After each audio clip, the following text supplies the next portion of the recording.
తాకట్లో ఉన్న మీ బంగారాన్ని విడిపించి ఆ రోజు ఆన్లైన్ రేటుకి కొంటాం. Sharma gold company. ఈ కొత్త సంవత్సరం 2025వ సంవత్సరం కుంభరాశి వారికి ఏ విధంగా ఉండబోతుంది? గురువుగారిని అడిగి తెలుసుకుందాం. గురుగారు నమస్తే. జై వీరబ్రహ్మజీ. నమస్కారం తల్లి. గురుగారు, కుంభరాశి వారికి ఈ కొత్త సంవత్సరం ఎలాంటి ఫలితాలను ఇవ్వబోతుంది అంటారు? శివాయ బ్రహ్మణే నమ, వీరబ్రహ్మేంద్ర స్వామిని నమో నమ. జై వీరబ్రహ్మ జై గోవిందమాంబజీ. కుంభరాశి వారికి మిశ్రమమైనటువంటి ఫలితాలు వస్తాయి.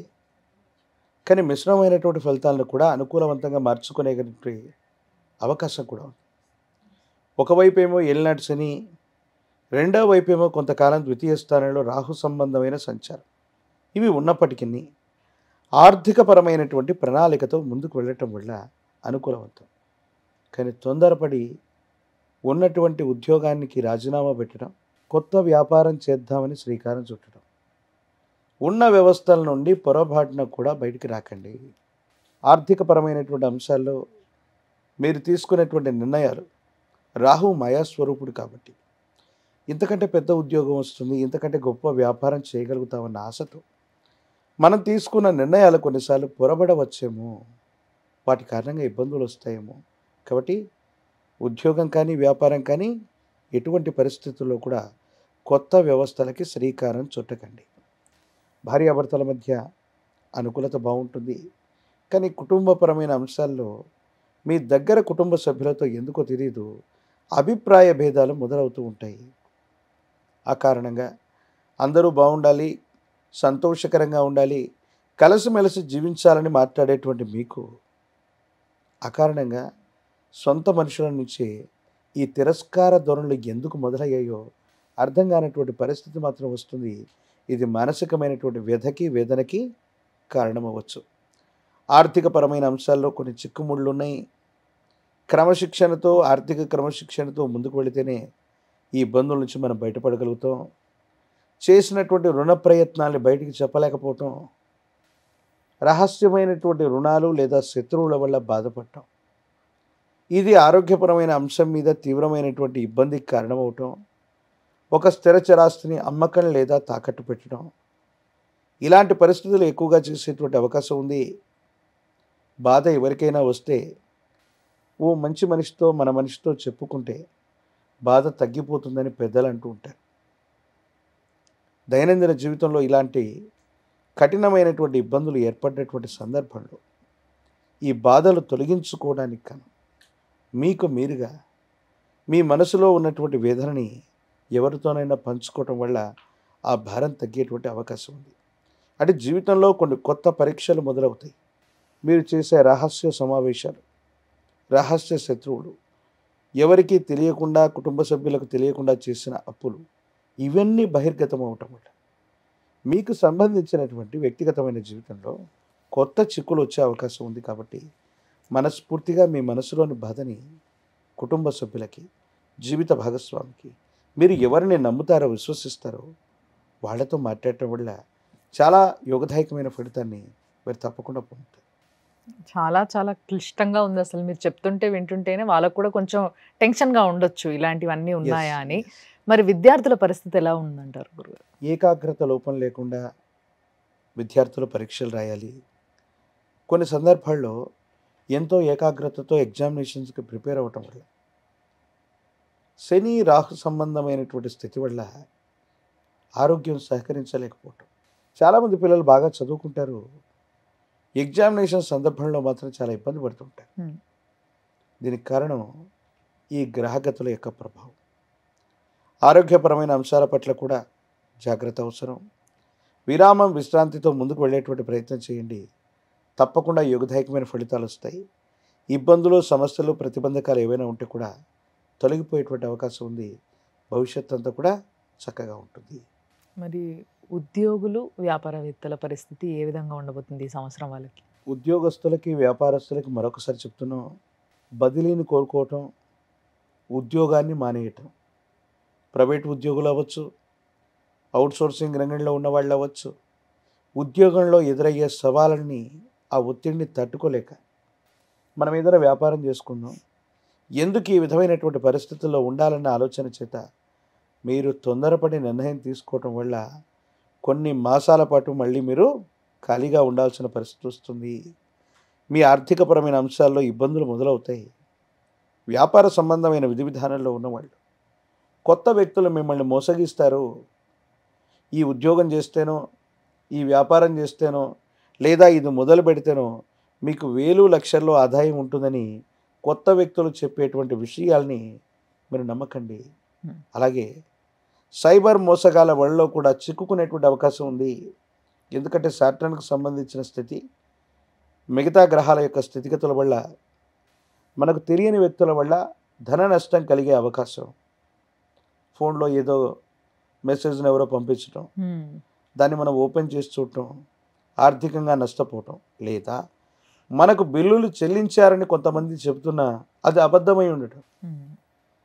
ఇలాంటి మోసాలకి, ఆర్థిక నేరాలకి పాల్పడేటువంటి వ్యక్తుల వల్ల నష్టపోయేటువంటి అవకాశం ఉంది. కాబట్టి ఆర్థికపరమైన అంశాలకు సంబంధించిన బిల్లు బుక్కులు, బ్యాంకుకు సంబంధించిన లావాదేవీలు, ఆర్థికపరమైన ప్రతి అంశాన్ని కూడా మీరు దగ్గరుండి చూసుకోండి. కొత్త ఉద్యోగం కోసం ప్రయత్నం చేయకండి, బదిలీ కోసం ప్రయత్నం చేయకండి. వ్యాపార సంబంధమైన విషయాల్లో కూడా ఉన్న వ్యాపారాన్ని జాగ్రత్తగా ముందుకు తీసుకెళ్లేటువంటి ప్రయత్నం చేస్తే సమీపమైన భవిష్యత్తు తప్పకుండా బాగుండే అవకాశం ఉంది. అంటే ఈ కుంభరాశి వారికి కొన్ని చిక్కులు అయితే కనిపిస్తున్నాయి మీరు చెప్పిన Yes. దాంట్లో. మరి ఆడవారు ఏ విధంగా ఉండబోతున్నారు? ఈ సంవత్సరం వారికి ఏ విధంగా ఉంటుంది? భార్యాభర్తల మధ్య సంబంధ బాంధవ్యాలు కొన్ని ఇబ్బందులకి కారణమవుతూ ఉంటాయి. ఆరోగ్య సమస్యలు వస్తూ ఉంటాయి. వీళ్ళ అతి క్రమశిక్షణ చేత ఉపవాసాలు చేయటము, డైటింగ్ చేయటము, ఆహారం నిద్ర సమన్వయం లేకపోవటం వల్ల తీవ్రమైనటువంటి ఆరోగ్యపరమైన అంశాల్లో ఇబ్బందులు తెచ్చుకునేటువంటి అవకాశం. కాబట్టి ఇలాంటి పరిస్థితులు గ్రహగతుల వల్ల కలుగుతున్నటువంటి సందర్భంలో మనకు ముందుగానే తెలియటం, వాటిని మనం బ్యాలెన్స్ చేసుకోవటం వల్ల రాబోయేటువంటి ముప్పు నుంచి మనం తప్పించుకోవచ్చు. ప్రత్యేకించి కొన్ని విషయాల్లో జీవిత భాగస్వామితో అవచ్చు, బయట వాళ్ళతో అవచ్చు, అసందర్భోచితమైన మాటలు మాట్లాడటం, రహస్యాన్ని దాచుకోలేకపోవటం, మాటల ద్వారా బయట పెట్టడం, వాళ్ళ అపోహలు అపార్థాలు చేసుకోవటం, ఇవన్నీ కూడా స్త్రీల విషయంలో జరిగే అవకాశం ఉంది. కాబట్టి ఆరోగ్యం, మీ యొక్క సంభాషణ, నిద్రాహారాలు, వీటన్నిటిని కూడా క్రమబద్ధీకరించుకోండి. తప్పకుండా మంచి జరుగుతుంది.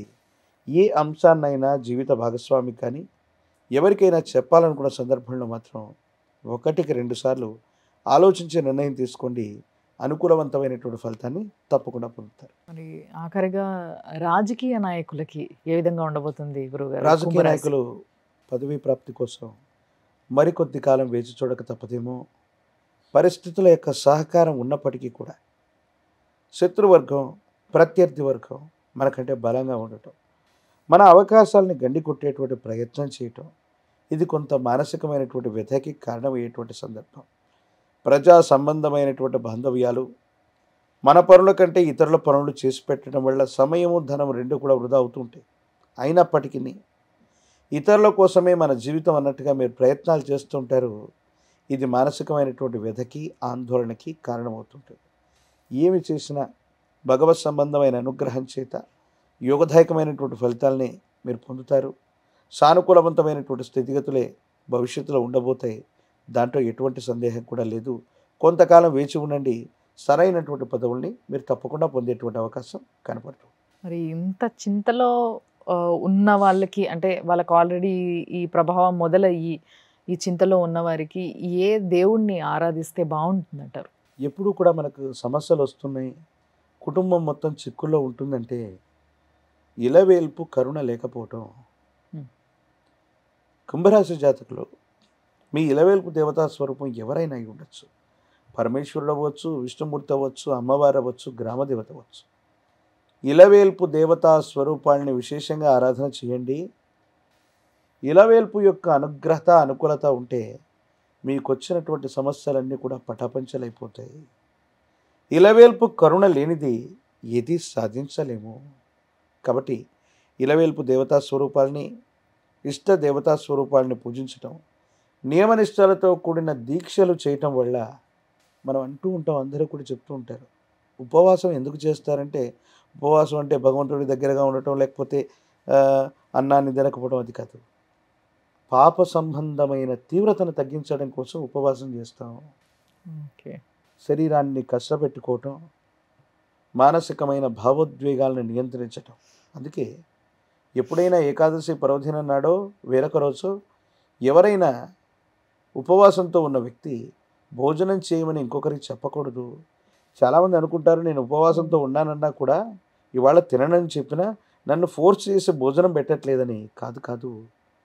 సరైన జ్ఞానం ఉన్నటువంటి వ్యక్తి నేను భోజనం చేయట్లేదు, లేదా నేను ఉపవాసంతో ఉన్నామనుకున్నా, లేదా ఇవాళ తినను అంటే మనకు సంబంధించిన పాపం క్షయమవుతుంది. దానికి మనం సంతోషించవలసింది. ఓకే. సో దీక్ష యొక్క ఆంతర్యం ఏమిటి అంటే మన పాపకర్మముల్ని అతి వేగవంతంగా తొలగించుకునేటువంటి మార్గం. కాబట్టి కుంభరాశి జాతకులు ఇలవేల్పు దేవతా స్వరూపాలను పూజించడంతో పాటు ఒకవేళ వాళ్ళకి సంబంధించిన ప్రత్యేకమైన మాలధారణ ఉంటే శివమాల అవ్వచ్చు, భవానీమాల అవ్వచ్చు, వీరబ్రహ్మేంద్ర స్వామివారి మాల అవ్వచ్చు, లేదా అయ్యప్ప మాల అవ్వచ్చు, ఏదైనా ఉండొచ్చు. మాలధారణ దీక్షధారణ చేసి ఏకభుక్తిగా భుజిస్తూ ఉపవాస ప్రక్రియతో ఉండటం వల్ల ఈ కఠినమైన సందర్భాన్ని కూడా చాలా అనుకూలంగా తప్పకుండా మార్చగలిగిన పరిస్థితులు గోచరిస్తాయి. చాలా అద్భుతంగా చెప్పారు గురువుగారు. కానీ చాలామంది ఆడవాళ్ళు ముఖ్యంగా ఈ రాశిలో ఉన్నవారు కానీ, లేకపోతే ఈ రాశిలో వాళ్ళ పిల్లలు కానీ, Yes. భర్త కానీ ఉంటే వాళ్ళదంతా బాధ వీళ్ళే నెత్తిపైన వేసేసుకొని వీళ్ళే ఉపవాసాలు చేసి ఆరోగ్యాలు పాడు చేసుకుంటూ ఉంటారు చాలామంది. కాబట్టి దయచేసి కొంచెం టాబ్లెట్లు వేసుకునే వాళ్ళు ఎవరైనా ఉంటే చూసుకొని చేసుకోండి. తప్పితే అంటే గురువుగారు ఉపవాసం చెప్పారు కదా. చేయటం అంటే కేవలం శరీరాన్ని కష్టపెట్టుకోవడం కాదు. మన ఆరోగ్యాన్ని సమన్వయం చేసుకుంటూ భగవంతుడికి దగ్గరగా ఉంటూ మన కష్టాలు కన్నీళ్ళ నుండి గట్టెక్కించమని నిర్విరామంగా భగవంతుని వేడుకునేటువంటి ప్రక్రియే ఉపవాసం, దగ్గరగా ఉండటం.